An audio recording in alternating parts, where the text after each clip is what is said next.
O que será que torna o personagem do Thomas Shelby de Peaky Blinders um cara assim tão cativante? Um cara que só faz bobagem, um personagem altamente controverso e que nos deixa ali hipnotizado, olhando pra ele, falando que coisa maravilhosa, como o próximo passo desse cara, o que ele vai fazer, e quando ele faz, a estratégia, aquele que não é um herói tradicional e passa a ser um herói diante dos nossos olhos, mantendo ali a mais profunda personalização da complexidade humana. Nós olhamos para a complexidade humana, você cai, levanta, aquela questão ambígua, aquela questão dele não ter pausa, ele não tem freio, ele tem uma ambição exagerada.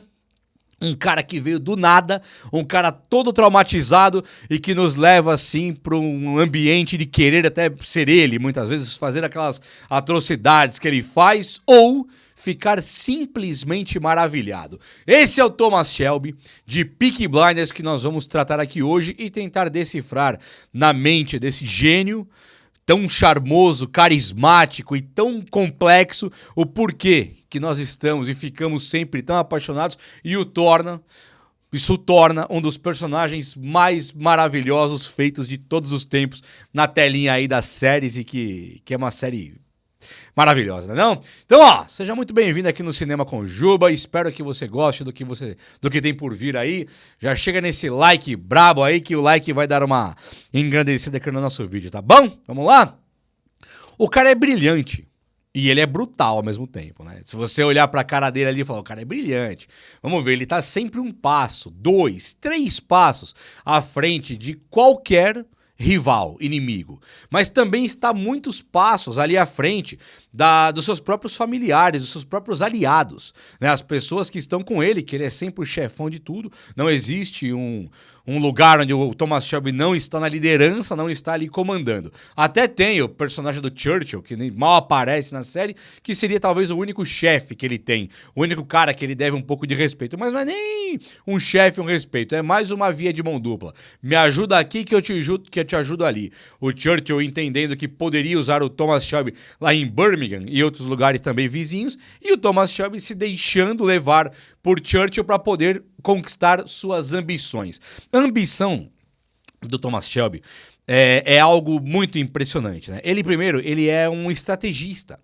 Ele tem uma inteligência muito exagerada. É um personagem que ele fica frio, calmo, sendo calculista, sentado numa cadeira, com o seu tabagismo e o seu alcoolismo, que daqui a pouco nós vamos chegar também por que de tudo isso, mas ele fica ali sentado, andando sempre com um semblante sombrio, um aspecto frio, calmo, calculista e apavorante, aterrorizante, muitas vezes, e é um cara que tem uma inteligência exagerada. Cada vez que ele abre a boca para falar alguma coisa, mesmo a série tentando ser muito correta na montagem, nos pega como espectadores de surpresa a todo momento, porque a série traz uma realidade muito grande, onde pessoas normais não conseguiriam articular ou ter as saídas que Thomas Shelby tem, e quando Thomas Shelby entra com sua genialidade, suas saídas tão peculiares, nós, enquanto seres humanos racionais, críticos,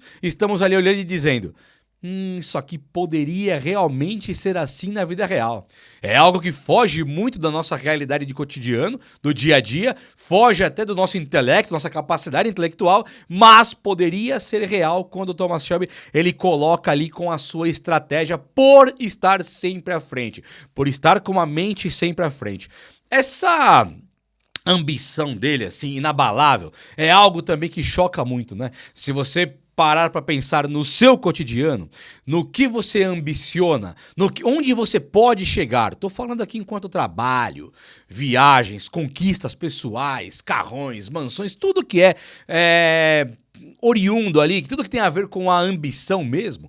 O cara, ele tem uma ambição inabalável e isso é muito cativante. Isso é até motivacional pra gente. Um cara que veio do nada, que é um veterano de Primeira Guerra Mundial, absolutamente traumatizado, que não consegue dormir à noite, tem suas vulnerabilidades muito presentes na série, muito presentes passadas pra gente. Os rivais, os inimigos não veem essa vulnerabilidade. Nós vemos, enquanto espectadores. Estamos vendo que ele não dorme à noite, ele usa substâncias pesadésimas ali, que só Edgar Allan Poe colocou ali muito pra gente entender o que é aquela... Não vou nem falar aqui, hein?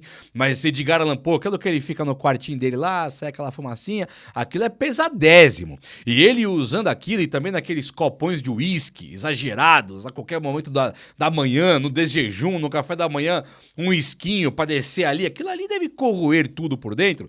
E nós vemos isso. Os inimigos não. Os inimigos veem aquele glamour de um cara...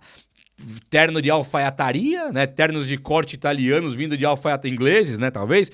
De alfaiate, de alta qualidade, e um cara que tá sempre na estica e sempre lindo. Quando vai beber alguma coisinha, tá bebendo socialmente. Não estão vendo os tombos que nós estamos vendo. Quando ele está diante das pessoas, dos outros, impecável. E a sua ambição é de conquistar tudo. E quando eu digo tudo, é tudo mesmo. Em algum momento da série, ele fala com o Arthur Shelby, o irmão dele.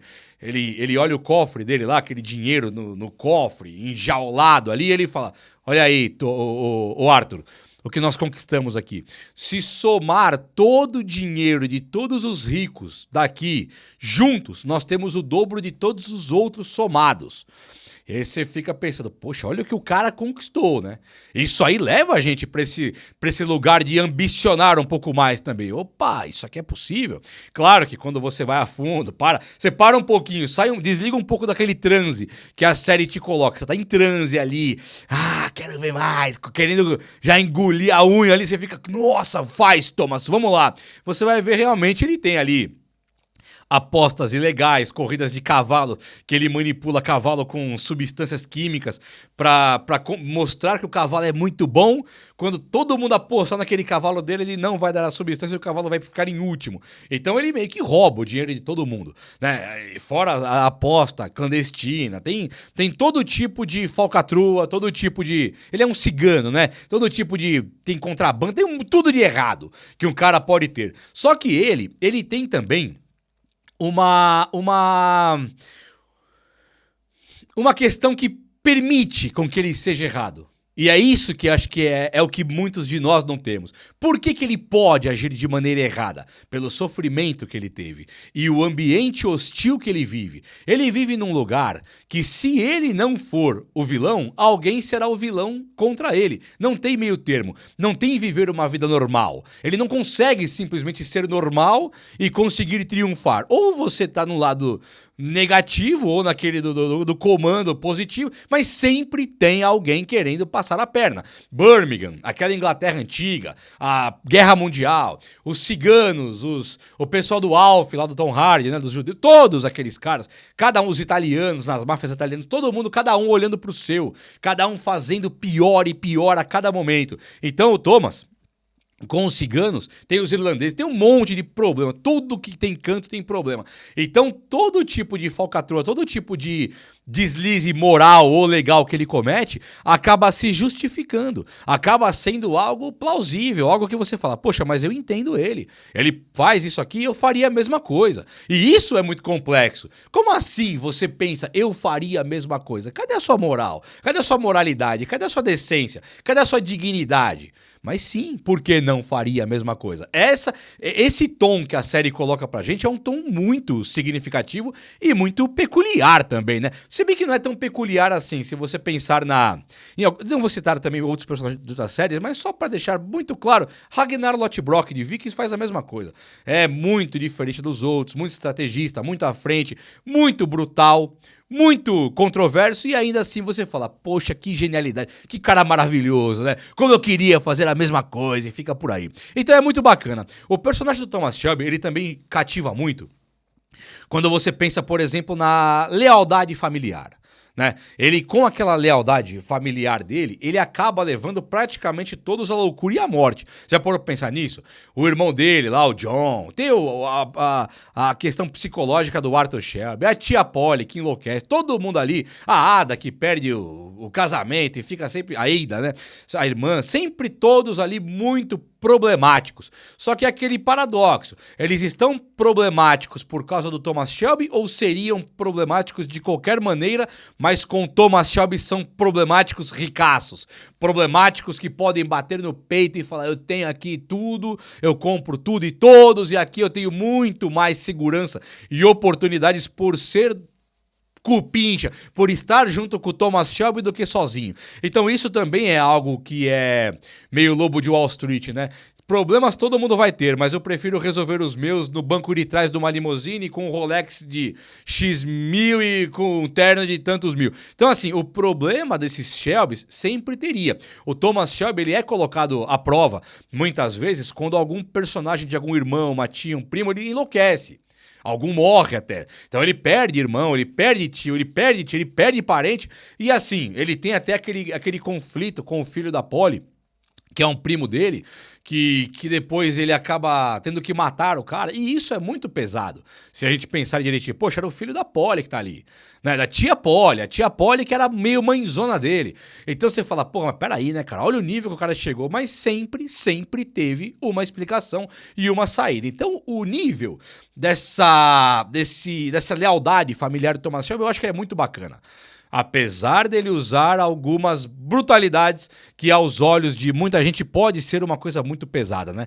O Thomas Shelby, ele tem no personagem dele um charme muito presente, uma presença magnética, eu diria assim. Ele nos traz realmente pra ficar olhando pra cara dele. Você já parou pra pensar nisso? O Thomas Shelby, ele tá andando na rua, é um cara andando com uma boininha, um terninho inglês lá, e tá andando, o Thomas tá andando. Você fica olhando pra cara dele esperando qual é o próximo movimento. Né? Pensa, não tá desconfortável essa roupa, tá passando... Você fica olhando pra cara dele, cara, é impressionante. Ele para numa montanha com um cavalo e fica olhando pro além. Né? Fica assim, ó. Aquela cara dele. Séria, aquele semblante sisudo, sombrio, você não sabe o que ele tá pensando e você fica olhando pra cara dele. Então essa presença, ela é muito marcante. Claro que o Cillian Murphy, né, que é o ator que interpreta Thomas Shelby, ele tirou um 10, né? Só que era digno de Oscar se fosse um filme, porque até entendo algumas pessoas dizerem que o Cillian Murphy, ele tem muito essa cara pra ele, até seria um pouco mais fácil por ele ter mesmo essa cara sisuda, esse semblante sombrio, mas assim, um baita ator, hein? Vamos falar, nota 10 o ator, um ator maravilhoso, e ele faz um Thomas Shelby que ele... Até é difícil ele sair desse personagem nos próximos papéis que ele faz. Muito se criticou no Oppenheimer, né? Fala assim, mas o cara aqui no Oppenheimer, ele tá aqui fazendo o Thomas Shelby. Realmente, parece mesmo. Só que não é culpa dele. Ali é a qualidade dele e ele foi vítima da qualidade pra depois o Nolan usar o cara e falar, vamos cá, chega aí, Thomas Shelby, faz esse papel aqui agora. É mais ou menos isso. Mas ele tem essa questão muito boa. É muito interessante a atuação dele e esse charme, essa presença magnética que eu acho que vale muito a pena. Quando pensa, por exemplo, naquela determinação dele, e é uma determinação adaptável, né? Porque, por exemplo, ele quer conquistar o mundo. Só que nem sempre dá certo. Muitas e muitas vezes o mundo derruba ele. Ele acaba preso, ele acaba tomando tiro, ele acaba perdendo esposa, ele acaba tendo filho que fica entre a vida e a morte, sequestrado. Ele tá sempre na bancarrota ali do limite, ele tá na corda bamba sempre do problema.